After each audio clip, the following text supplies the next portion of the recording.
Hello friends, ഇന്ന് നമ്മൾ discuss ചെയ്യാൻ ഉദ്ദേശിക്കുന്നത് 5ാം ക്ലാസ്സിലെ മാത്തമാറ്റിക്സിലെ പാർട്ട് 1-ലെ second chapter when lines join, വ്യത്യസ്ത വരകൾ കൂടിച്ചേരുമ്പോൾ എന്നുള്ള ഒരു പാഠത്തെയാണ് ഇന്ന് നമ്മൾ ഡിസ്കസ് ചെയ്യാൻ പോകുന്നത്. പാഠഭാഗങ്ങളിലേക്ക് കടക്കുന്നതിന് മുമ്പ് എന്താണ് ലൈന് എന്ന് നമുക്ക് ഡിസ്കസ് ചെയ്യാം. നിങ്ങൾ മുൻവർഷങ്ങളിൽ ഇതൊക്കെ പഠിച്ചിട്ടുണ്ടാകും, എന്നിരുന്നാലും ഞാനൊന്ന് നിങ്ങളെ ഓർമ്മിപ്പിക്കാൻ വേണ്ടിയിട്ടാണ് ഈ കാര്യങ്ങൾ പറയുന്നത്. ഇങ്ങനെ കുറേ പോയിൻ്റുകൾ കൂടി ചേർന്നിട്ടാണ് ഒരു ലൈൻ ഉണ്ടാകുന്നത്. അപ്പോൾ നമ്മളുടെ അടുത്തൊരു ലൈനുണ്ട്. ഇനി വേറൊരു ലൈന് കൂടി ഈ ലൈനിനോട് കൂടി ചേർന്നാൽ രൂപപ്പെടുന്ന ഈ രൂപത്തെയാണ് നമ്മൾ ആംഗിൾ എന്ന് വിളിക്കുന്നത്. ഇതിന് നമുക്ക് പേരിടാം. ഇവിടെ എ ബി സി, അപ്പോൾ നമുക്ക് ഈ ആംഗിളിനെ ആംഗിൾ എ ബി സി എന്ന് വിളിക്കാം. ഇപ്പോൾ രണ്ട് ലൈന് കൂടി ചേർന്ന രൂപമാണ് നമ്മൾ പറഞ്ഞത്. ഇനി ഈ എയെയും സിയെയും ബന്ധിപ്പിക്കുന്ന മൂന്നാമതൊരു ലൈന് കൂടി വന്നാൽ ഈ രൂപത്തെ എന്ത് വിളിക്കാം? ട്രയാങ്കിൾ എന്ന് വിളിക്കാം. അതിനെ നമുക്ക് ട്രയാങ്കിളിൻ്റെ ഒരു ചെറിയ രൂപം വരച്ച് ട്രയാങ്കിൾ എ ബി സി എന്ന് പറയാം. ഇനി അതല്ല, 4 ലൈനാണ് കൂടി ചേരുന്നതെങ്കിൽ, ഉദാഹരണം പറഞ്ഞാൽ ഇവിടെയാണ് ഞാൻ വരക്കുന്നത്. 1 ലൈന്, 2 ലൈന്, 3 ലൈന്, 4 ലൈൻ. ഇവിടെ എ ബി സി ഡി എന്ന് നമുക്ക് പേര് വിളിക്കാം. ഇതിനെ നമുക്ക് കോഡിലാറ്ററൽ എന്നാണ് ഇതിനെ പറയാറുള്ളത്. ഓരോന്നിൻ്റെയും പേരുകൾ നമ്മൾ പാഠഭാഗങ്ങളിൽ പഠിക്കും. അപ്പോൾ ലൈനുകൾ കൂടിച്ചേർന്നിട്ട് പല രൂപങ്ങളും ഉണ്ടാകുമെന്ന് നമുക്ക് മനസ്സിലായി. 2 ലൈന് കൂടി ചേർന്നാൽ ആംഗിളായി മാറും. ഇനി 3 ലൈന് കൂടി ചേർന്നാൽ ട്രയാങ്കിളായി മാറും. 4 ആണെങ്കിൽ കോഡിലാറ്ററൽ. അങ്ങനെ അത് നീളുന്നുണ്ട്. അപ്പം നമുക്ക് നേരിട്ട് പാഠഭാഗങ്ങളിലേക്ക് കടക്കാം. അപ്പോൾ നമ്മൾ നിത്യജീവിതത്തിൽ കാണുന്ന വ്യത്യസ്ത ചിത്രങ്ങളാണ് ഇവിടെ കൊടുത്തിട്ടുള്ളത്. അതൊക്കെ ചില ലൈനുകളോട് സാമ്യതയുള്ള ചിത്രങ്ങളാണ്. ഇവിടെ തെങ്ങിൻ്റെ ചിത്രം കൊടുത്തിട്ടുണ്ട്. അത് സ്ട്രൈറ്റ് ആയിട്ട് മേപ്പോട്ട് പോകുന്ന ഒരു സാധനമാണ്.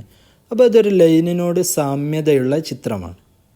ഇനി ഇങ്ങോട്ട് വരികയാണെങ്കിൽ 4 ലൈനുകളുള്ള കുറേ ചിത്രങ്ങൾ ഇവിടെ കൊടുത്തിട്ടുണ്ട്. ഈ ചിത്രത്തിൽ ചെരിവൊന്നുമില്ല, എല്ലാം സ്ട്രൈറ്റ് ആണ്. ഇവിടെ ലെഫ്റ്റ് സൈഡിലുള്ള ഈ വര ചെരിഞ്ഞിട്ടുണ്ട്. ഇവിടെയാണെങ്കിൽ ലെഫ്റ്റ് സൈഡിലും റൈറ്റ് സൈഡിലുമുള്ള ലൈനുകൾ ചെരിഞ്ഞിട്ടുണ്ട്.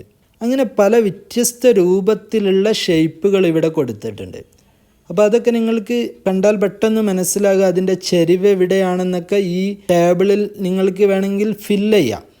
ഇനി ഇവിടെ കൊടുത്തിട്ടുള്ളത് 4 ലൈനുകൾ കൂടി ചേർന്നുണ്ടാകുന്ന രൂപത്തെ നമ്മൾ കോഡിലാറ്ററൽ എന്നാണ് പേര് വിളിക്കാറുള്ളത്. ഇനി 5 ലൈനുകൾ കൂടി ചേർന്നിട്ടുള്ള രൂപമാണെങ്കിലോ ഇവിടെ 1, 2, 3, 4, 5 ഇങ്ങനത്തെ രൂപങ്ങളെ പെൻറ്റഗൺ എന്നാണ് നമ്മൾ വിളിക്കാറുള്ളത്. ഇനി 6 ആണെങ്കിൽ എക്സഗൺ എന്ന് വിളിക്കും. 7 ആണെങ്കിൽ സെപ്റ്റഗൺ എന്ന് വിളിക്കും. 8 ആണെങ്കിൽ ഒക്ടഗൺ എന്ന് വിളിക്കും. ഇവിടെ 8 സൈഡുകളുണ്ട്. 1, 2, 3, 4, 5, 6, 7, 8. പക്ഷേ അത്രയൊന്നും നമ്മൾ ഈ പാഠഭാഗത്തിൽ പഠിക്കുന്നില്ല. ഈ പാഠഭാഗത്തിൽ പ്രധാനമായിട്ടും 4ഉം 3ഉം 2ഉം ലൈനുകൾ കൂടി ചേർന്നിട്ടുണ്ടാകുന്ന രൂപങ്ങളെക്കുറിച്ചാണ് നമ്മൾ ഈ പാഠഭാഗത്ത് പഠിക്കുന്നത്. അപ്പോൾ നിങ്ങൾ ആശാരിമാരുടെ കയ്യിൽ, കാർപ്പൻറ്റേഴ്സിൻ്റെ കയ്യിൽ ഇതുപോലുള്ള ഒരു ഉപകരണം കണ്ടിട്ടുണ്ടാകും. അതുപോലുള്ള ഒരു ഉപകരണം നിങ്ങളുടെ ജിയോമെട്രിക് ബോക്സിലും നിങ്ങൾക്ക് കാണാൻ പറ്റും. അതിന് നാം വിളിക്കുന്ന പേര് സെറ്റ് സ്ക്വയർ എന്നാണ്. ഇതാണ് ആ ഉപകരണം. അപ്പോൾ ഈ ഒരു ഉപകരണവും നിങ്ങളുടെ ജിയോമെട്രിക് ബോക്സിലുള്ള സ്കെയിലൊക്കെ ഉപയോഗിച്ചിട്ട് നിങ്ങൾക്ക് ഒരുപാട് ഷേപ്പുകൾ, വ്യത്യസ്ത രൂപങ്ങൾ നിങ്ങൾക്ക് വരയ്ക്കാൻ പറ്റും. ഇതുപോലുള്ള ഒരു റെക്റ്റാങ്കിൾ വരയ്ക്കണമെങ്കിൽ എന്താ ചെയ്യേണ്ടത്? ആദ്യം നിങ്ങൾ സ്കെയിൽ ഉപയോഗിച്ചിട്ട് ഒരു ലൈന് വരയ്ക്കുക ഇതുപോലെ. പിന്നീട് നിങ്ങളുടെ സെറ്റ് സ്ക്വയർ ഉപയോഗിച്ചിട്ട് ഇവിടെ ഒരു ലൈന് വരയ്ക്കുക. അതുപോലെ ഇവിടെയും ഒരു ലൈന് വരയ്ക്കുക. പിന്നീട് നിങ്ങളുടെ സ്കെയിൽ ഉപയോഗിച്ചിട്ട് ഈ 2 ലൈനിനെയും കൂട്ടി യോജിപ്പിക്കുക. അങ്ങനെ നിങ്ങൾക്ക് പല വിധത്തിലുള്ള പല രൂപങ്ങളും സെറ്റ് സ്ക്വയറും സ്കെയിലും ഉപയോഗിച്ചിട്ട് വരയ്ക്കാവുന്നതാണ്. ഇവിടെ അതിനുള്ള ചില ഉദാഹരണങ്ങളൊക്കെ ഇവിടെ കൊടുത്തിട്ടുണ്ട്, എങ്ങനെയാണ് വരയ്ക്കേണ്ടത് എന്നൊക്കെ. ഇനി 4 സൈഡുകളുള്ള പല രൂപങ്ങളും നിങ്ങളുടെ നിത്യജീവിതത്തിൽ നിങ്ങൾ കണ്ടിട്ടുണ്ടാകും. ഇതുപോലുള്ള പോസ്റ്റ് കാർഡുകൾ നിങ്ങൾക്ക് ഓർമ്മയുണ്ടോ? പണ്ടൊക്കെ ആളുകൾ കത്തയക്കാൻ വേണ്ടിയിട്ട് ഇതുപോലുള്ള പോസ്റ്റ് കാർഡുകളായിരുന്നു ഉപയോഗിച്ചിരുന്നത്. അതുപോലെ നിങ്ങൾ സ്കൂളിൽ ധരിക്കുന്ന ഐഡൻറ്റിറ്റി കാർഡ്, ഇതിനും 4 വശങ്ങളാണുള്ളത്. അതുപോലെ ഇൻവിറ്റേഷൻ ലെറ്ററുകൾ, ഇതൊക്കെ 4 വശങ്ങളുള്ള 4 സൈഡുകളുള്ള രൂപങ്ങളാണ്. അതുപോലെ നിങ്ങൾക്ക് സ്കെയിൽ ഉപയോഗിച്ചിട്ട് ഈ ഒരു അളവിൽ ഇതുപോലുള്ള ചിത്രങ്ങളൊക്കെ വളരെ ഈസി ആയിട്ട് വരക്കാൻ പറ്റുന്നതാണ്. ഇനി ചെരിഞ്ഞിട്ടുള്ള റെക്റ്റാങ്കിളുകൾ നിങ്ങൾക്ക് സെറ്റ് സ്ക്വയറിലെ ഈ ഉപകരണം ഉപയോഗിച്ച് വരക്കാവുന്നതാണ്. ആദ്യം നിങ്ങൾ ഒരു ലൈന് വരക്കുക, പിന്നെ സെറ്റ് സ്ക്വയർ ഇവിടെ വെച്ചിട്ട് ഇവിടെ ഒരു ലൈന് വരക്കുക, പിന്നീട് ഇവിടെ ഒരു ലൈന് വരക്കുക, പിന്നീട് ആ ലൈനിനെ രണ്ടും കൂട്ടി യോജിപ്പിക്കുക. അങ്ങനെ പല വിധത്തിലുള്ള രൂപങ്ങളും നിങ്ങൾ വരച്ച് പഠിക്കണം. ഇപ്പോൾ തന്നെ നിങ്ങളൊരു പേനയും പേപ്പറും എടുത്ത് സെറ്റ് സ്ക്വയറും സ്കെയിലൊക്കെ ഉപയോഗിച്ചിട്ട് വ്യത്യസ്തങ്ങളായ രൂപങ്ങൾ വരച്ച് പഠിക്കണം. നിങ്ങൾക്ക് ഇതുപോലുള്ള കൊച്ചു വീടുകളുടെ ചിത്രങ്ങൾ വരക്കാം സ്കെയിലും സെറ്റ് സ്ക്വയറും ഉപയോഗിച്ച്. ഇതുപോലുള്ള നല്ല നല്ല ചിത്രങ്ങളും നിങ്ങൾക്ക് വരക്കാം. നേരിട്ടുള്ള റെക്റ്റാങ്കിള്, പിന്നെ ചെരിഞ്ഞിട്ടുള്ള റെക്റ്റാങ്കിള്, പിന്നെ നന്നായിട്ട് ചെരിവുള്ള റെക്റ്റാങ്കിള്, ഇതൊക്കെ നിങ്ങൾക്ക് വളരെ ഈസി ആയിട്ട് നിങ്ങൾ വരച്ച് തന്നെ പഠിക്കണം. ഇത് കണ്ട് പഠിച്ചിട്ടോ അല്ലെങ്കിൽ കേട്ട് പഠിച്ചിട്ടോ നിങ്ങൾക്ക് മനസ്സിലാകണമെന്നില്ല. നിങ്ങളൊരു പേനയും പേപ്പറും എടുത്ത് സെറ്റ് സ്ക്വയറും സ്കെയിലൊക്കെ ഉപയോഗിച്ചിട്ട് നന്നായി വരച്ച് പഠിക്കണം. കാരണം നിങ്ങൾ ശേഷം വരുന്ന ക്ലാസ്സുകളിൽ ഇതിനെക്കുറിച്ച് കൂടുതൽ പഠിക്കുന്നുണ്ട്. ഈ ഒരു ക്ലാസ്സിൽ, ഈ ഒരു പാഠഭാഗത്തിൽ പ്രധാനമായിട്ടും ഇതിനെ നിങ്ങൾ പരിചയപ്പെടുക മാത്രമാണ് ചെയ്യുന്നത്. അപ്പോൾ വരച്ചുകൊണ്ട് തന്നെ പരിചയപ്പെടണം. നിങ്ങളെല്ലാവരും ക്ലോക്ക് കണ്ടിട്ടുണ്ടാകും. നിങ്ങളെ വീട്ടിലൊക്കെ ക്ലോക്കുകൾ ഉണ്ടാകും. ക്ലോക്കിൽ പ്രധാനമായിട്ട് 2 സൂചികളാണ് ഉണ്ടാകാറുള്ളത്. ഒന്ന് മണിക്കൂർ സൂചിയും അതുപോലെ രണ്ടാമത് മിനിറ്റ് സൂചിയും. ഇതിപ്പോൾ 10 മണി സമയമാണ്. മണിക്കൂർ സൂചി 10ൻ്റെയും മിനിറ്റ് സൂചി 12ൻ്റെയും സ്ഥാനത്ത് വന്നാൽ 10 മണി എന്നാണ് നമ്മൾ വായിക്കൽ. ഇതിപ്പോൾ 2 ലൈനായി ഇതിനെ സങ്കല്പിച്ചാൽ, മണിക്കൂർ സൂചിയെയും മിനിറ്റ് സൂചിയെയും ലൈനായി സങ്കല്പിച്ചാൽ ഈ 2 ലൈനും കൂടിച്ചേർന്നാൽ ഉണ്ടാകുന്ന രൂപം ആംഗിൾ എന്ന് നമുക്ക് പറയും. അതുപോലെ ഇവിടെയും ഒരു ആംഗിൾ രൂപപ്പെട്ടിട്ടുണ്ട്. ഇത് 10:10 സമയം, അതും ഒരു ആംഗിൾ തന്നെയാണ്. ഇനി നിങ്ങൾക്ക് 2 ആംഗിളുകളെ വേണമെങ്കിൽ കൂട്ടി യോജിപ്പിക്കാം.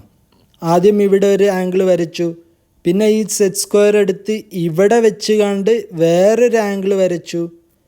അങ്ങനെ പല ആംഗിളുകളും കൂട്ടി യോജിപ്പിച്ചും നിങ്ങൾക്ക് ചിത്രം വരക്കാം. ഇവിടെ എത്ര ആംഗിളുകളുണ്ട്? ഇവിടെ ഈ ഒരു ആംഗിൾ ഉണ്ട്, അതുപോലെ ഈ ഒരു ആംഗിൾ ഉണ്ട്, അതുപോലെ ഇതെല്ലാം കൂടി ചേർന്നിട്ടുള്ള വലിയൊരു ആംഗിള്, ഇങ്ങനെ ഒരു ആംഗിളും ഇവിടെ ഉണ്ട്. അങ്ങനെ 3 വ്യത്യസ്ത ആംഗിളുകളാണ് ഇവിടെ ഉള്ളത്. ഇതിനൊക്കെ വേണമെങ്കിൽ നിങ്ങൾക്ക് പേര് വിളിക്കാം. ഇവിടെ ഈ ഒരു ആംഗിളിനെ PAC എന്ന് വേണമെങ്കിൽ നമുക്ക് വിളിക്കാം. ആംഗിളിനെ പേര് വിളിക്കുമ്പോൾ നമ്മളൊരു ചെറിയൊരു ആംഗിളിൻ്റെ ചിത്രം വരക്കും. അപ്പോൾ ആംഗിൾ PAC, അതുപോലെ ആംഗിൾ CAB, പിന്നെ ഏതാ മൂന്നാമത്തെ ആംഗിൾ PAB. അങ്ങനെ 3 വ്യത്യസ്ത ആംഗിളുകളാണ് ഇവിടെ ഉള്ളത്. ഇവിടെ 4 വ്യത്യസ്ത ആംഗിളുകൾ കൊടുത്തിട്ടുണ്ട്. ഇതിൽ ഏറ്റവും ചെറിയ ആംഗിൾ എന്താണ്? നിങ്ങൾക്ക് വേണമെങ്കിൽ വീഡിയോ ഒന്ന് പോസ്റ്റ് ചെയ്ത് ഒന്ന് ആലോചിച്ചിട്ട് വേണമെങ്കിൽ പറയാം. ഞാൻ നിങ്ങൾക്ക് ഒരു മിനിറ്റ് സമയം തരാം. ഇനി വീഡിയോ ഓണാക്കുക. ഏതാണ് ഏറ്റവും ചെറിയ ആംഗിൾ? ഈ ഒരു ആംഗിളാണ് ഏറ്റവും ചെറിയ ആംഗിൾ. കാരണം ആംഗിളിൻ്റെ വലുപ്പം തീരുമാനിക്കുന്നത് അതിൻ്റെ ഓപ്പൺനെസ്സിൻ്റെ അടിസ്ഥാനത്തിലാണ്. ഇത് ചെറുതായിട്ടേ ഓപ്പൺ ആയിട്ടുള്ളൂ. ഈ ഒരു ആംഗിൾ നന്നായിട്ട് ഓപ്പൺ ആയിട്ടുണ്ട്. ഇത് നന്നായിട്ട് ഓപ്പൺ ആയിട്ടാണ് കിടക്കുന്നത്. അപ്പോൾ ഈ ആംഗിൾ വലിയ ആംഗിളാണ് എന്നും ഈ ഒരു ആംഗിൾ ചെറിയ ആംഗിളാണ് എന്നും നമുക്ക് പറയാൻ പറ്റും. അപ്പോൾ വലുപ്പത്തിൻ്റെ ഓർഡറിൽ ഈ ആംഗിളുകളെ നമുക്ക് എങ്ങനെ എഴുതാൻ പറ്റും? ഏറ്റവും ചെറിയ ആംഗിൾ GHI, ഇതാണ് ഏറ്റവും ചെറിയ ആംഗിൾ. പിന്നീട് ഏറ്റവും ചെറിയത് ഏതാ? ഈ ആംഗിളാണ്. അതിനെ നമുക്ക് DF എന്ന് വിളിക്കാം. Angle DF. ഒരു ആംഗിളിനെ വിളിക്കുമ്പോൾ ഇവിടെ നിന്നോ അല്ലെങ്കിൽ ഇവിടെ നിന്നോ ആണ് നമ്മൾ തുടങ്ങേണ്ടത്. പക്ഷേ നടുവിലുള്ള അക്ഷരം, മൂലയിൽ നിന്നുള്ള ഈ കോർണറിൽ നിന്നുള്ള അക്ഷരം തന്നെ ആകാൻ ശ്രമിക്കണം. അപ്പോൾ നമുക്ക് GHI എന്ന് വിളിക്കുന്നതിന് പകരം ആംഗിൾ IHG എന്നും വേണമെങ്കിൽ വിളിക്കാം. ഇനി മൂന്നാമത് ഏറ്റവും വലുപ്പമുള്ള ആംഗിൾ ഏതാണ്? Angle ABC. പിന്നെ ഏറ്റവും വലിയ ആംഗിൾ എന്താ? Angle OMN.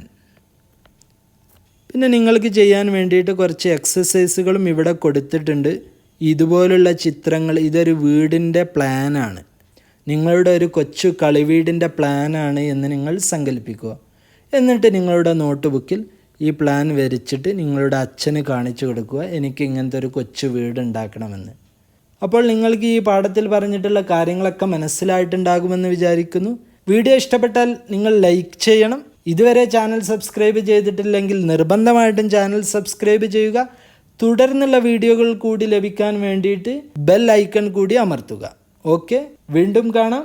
Bye bye.